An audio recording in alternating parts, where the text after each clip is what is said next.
Pinat ko po yung dulo. Tapos tatanggalin po nyo yung mga labas. Ayan. Ganyan po. Hinati ko po. Ito po yung, hindi pa ligas. Hinati ko po. Ayan po siya. Hinati ko.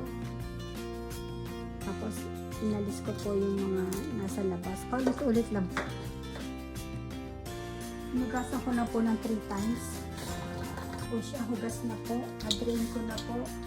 I-drain po natin. Ito po, 3 tablespoon po na olive oil.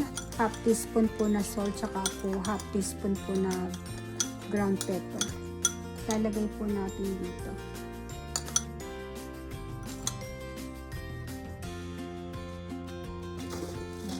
Lalagay po natin dito yung oven for 20 minutes po. Ito po yung tinira kong olive oil na konti. Lalagyan po natin ng balsamic vinegar. Ayan po siya. 1 tablespoon.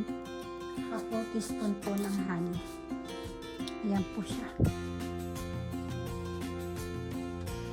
Pag naluto, ayan po, hahaluin yung kung ganyan. Tapos ilalagay po natin pagluto na po yung Brussels sprout. Pag na-roast na po, ayan po ang ilalagay natin na sauce. Po siya. Lagay na po natin itong the rest ng yung balsamic vinegar.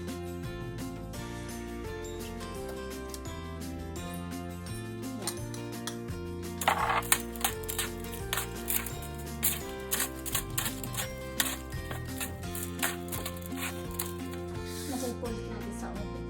Ito na po siya. Sarap. Ito po ang pansabay niya, Brussels sprout.